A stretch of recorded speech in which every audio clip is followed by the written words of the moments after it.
Hey everybody, welcome back to the channel. Today we are sailing out of Long Beach, California on the Carnival Miracle. I'm flying out the same day as Embarkation, which I normally don't do, but I live in Phoenix, Arizona. It's a quick 1-hour flight to LAX. So I was flying American Airlines. I did get a nice little upgrade today for the short flight. Just a small little pre-departure beverage of a sparkling water to start the day. Beautiful day to fly though, no clouds in the sky in Phoenix. So no delays got me straight out to LAX, where I had a little bit of time to decide how I wanted to get to the ship. I was trying to save the most money possible on this journey. Sometimes I just challenge myself to try and find different ways to travel. So instead of Ubering or lifting from LAX, which is kind of its own mess because you have to take a bus to a separate pickup area away from your terminal and it can take some time, I decided to take only public transportation and my own 2 legs to get to the ship today. And it was the first time that I got to try this blueberry pomegranate granola bake in first class. No real meal to speak of, but again, really short flight into LAX. Now I've actually got some time before I can board the ship, and I didn't want to check the bag, so I'm going to walk to the nearest liquor store here at LAX and pick up a bottle of wine, because I can bring that on board for free, save a little bit of money on board, a little better selection, and kill some time, because it's only about 9 a.m. I can't get on the ship until 10:30, and there's no way I'm getting on board before that, so let's get some steps in. After doing some thinking, I realized that Long Beach has plenty of liquor stores as well for that wine, so I decided to head straight there first. So I waited a good amount of time for the public transportation connector bus to finally make it to my stop, but it was super easy once on board, no fare to connect over to where the train station is. It is frustratingly close to LAX, and now LAX is spending billions connecting these stations to the airport, which is great for LA folks, but this should have been done years ago. Just a complete waste of public funds, in my opinion. So hopefully that will help the connectivity of LAX and you can avoid the traffic situation that is there right now. I know it's going to help, but it's about $3, including the card that you have to buy for LA transportation to get all the way down to Long Beach. Had to do a quick change at a station to get on the correct line, but these trains are pretty slick. Wasn't very busy, and had an enjoyable ride. Even though it does take a lot longer than the car, it's still pretty convenient, and I had plenty of time.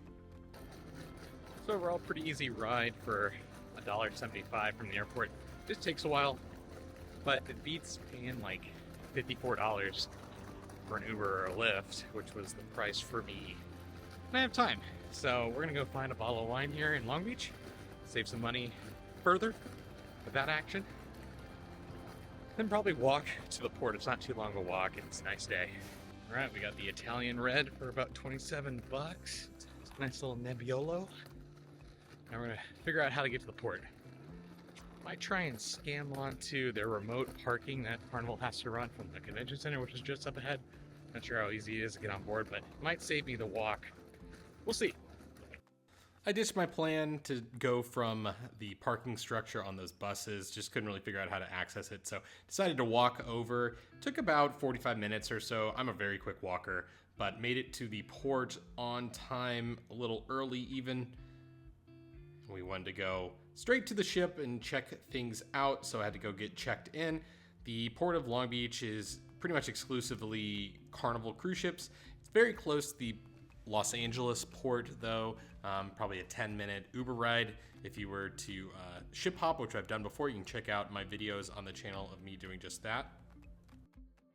The Port of Long Beach, though, has a lot of interesting history. That dome there is actually the terminal that we will board the ship, and it's the old hangar for the Spruce Goose, the largest plane to ever fly, which is pretty cool.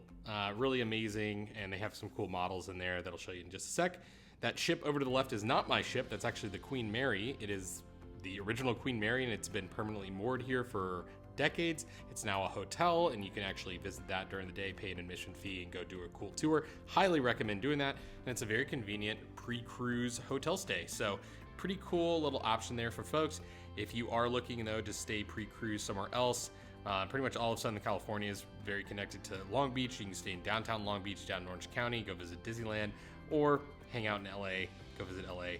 So very local cruise port. A lot of West Coast folks that aren't really flying in for this. There's plenty of parking both at the terminal and in downtown Long Beach. Sometimes they in fact run out of parking here in Long Beach, so just keep that in mind. But a quick look at my boarding pass showed that I was able to board. My time had come up. I got the earliest time about 10:30, so finally inside the dome here, the terminal, and after what is honestly a very, very long check for documents, it really surprises me how not, I wouldn't say bad, but slow Carnival is compared to Royal Caribbean. That is one major difference. I get on the ship way quicker on Royal Caribbean. It just seemed like this morning they didn't have enough agents that were there checking the boarding passes, but not a big deal. By the time I was through, it was time to board the ship.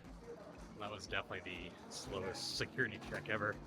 Took forever to get documents checked. It's like 3 or 4 people for the entire ship. But after about 40 minutes of that, we're walking on board. I really love the gangway that takes you to your Carnival ship here at Long Beach. It's nice and long, has great views of the ship that you're boarding. I think they do a great job with this. I know it's kind of built out of necessity to make sure the water is deep enough for the ships that they're sailing, but I really love it.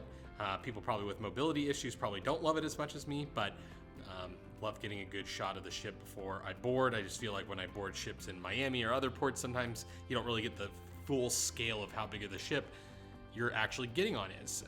The Carnival Miracle is not very big at all. It's one of the smaller ships that are sailing these days, but it still feels nice and grand. And now my favorite part of any cruise vacation, Embarkation, stepping on board the ship for the first time, boom. All right, now we're gonna go find Musker Station A, get that all checked out and done with. Really start this week off right. Nope, got it. Perfect.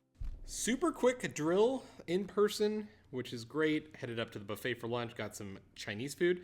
Cool to have a little Chinese section on this ship.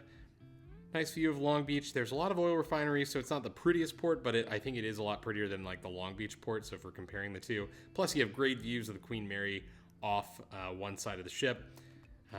The Port of Long Beach, though, does sit on like an active oil reserve, so that's why there are all those oil refineries there. A lot of people don't know that. So it was time to just go explore the ship. Want to check out what it looked like up on the top decks. The water park looked really great. 2 water slides for this small of a ship. I think that's pretty excellent, especially one that has like a drop slide. And it was about time to sail away pretty quickly, but wanted to do a couple of to-do items that I always do on Embarkation Day. I always like to shoot the spa as well as the kids clubs on Embarkation Day because those are open for tours, and I do my full ship tours of each ship. You can check that out on the channel, and I'll have a link down below. But now let's go check out my cabin, my interior cabin for the ship, which is now ready. Open a little bit later than on Royal Caribbean. I believe it's at 2 p.m. So overall, not really that big of a deal, but if you do have some carry-on baggage, just keep that in mind. You are going to be trucking it around a little bit longer. But as you enter the room, a nice little closet area here. 2 separate sections, nice if you're traveling with a guest. I'm sailing solo on this cruise, so I don't really have any hanging clothes that I bring with me most of the time. Don't really participate too much in the formal nights on these shorter ships. But overall, a lot of space, extra blanket there, which is great. And then the desk area has 2 water bottles. Those are paid. I do get 1 free water bottle for being a Carnival Red member. Small television that's pointed towards the bed. Don't do a lot of television watching either, but usually keep the map of our voyage up there. It's just fun for me to at least to see where I am at any point in time.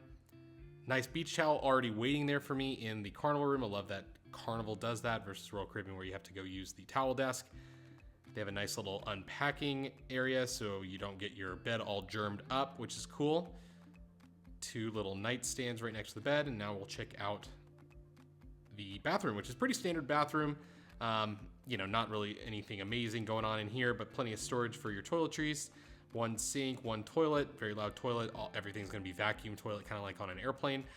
And then you got your shower, which is a curtain shower, not like a physical door, which I don't mind because it gives me a little bit more room in the shower, but a lot of people prefer that door just to keep all the water in. I didn't really have a problem on this voyage though. I did want to head up though and grab another little snack. the food begins on board, but I love Guy's Burger Bar here, Guy Fieri's burger place, a very popular and included part of a Carnival cruise. And then they had the port and shopping guide little talk going on, which I normally don't attend, but they were doing a ton of raffles, and there weren't a lot of people in there, so the chances were pretty good of winning something. Didn't get my raffle ticket in time, but it looked like a pretty good opportunity for you to win some awesome prizes. And I loved the theme of the ship. The ships that are a little bit older in Carnival's fleet have just some wild themes. And it was time to sail away here. So we were off, and our first stop was going to be Catalina Island. So not very far. You can actually see Catalina Island from the port of Long Beach. It's just funny on these cruises, but it was the sail away party underneath the retractable roof of one of the pools. That's pretty great on this ship for these Pacific sailings, is it does get a little cold sometimes on the top decks. So you always have some covered from the elements swim time. Pulling away from the port of Long Beach here, really nice sail away, great weather. A little chilly, but it was in February, so you can't really blame anything on that. Just a really beautiful time here in Long Beach, and I'm excited for my vacation.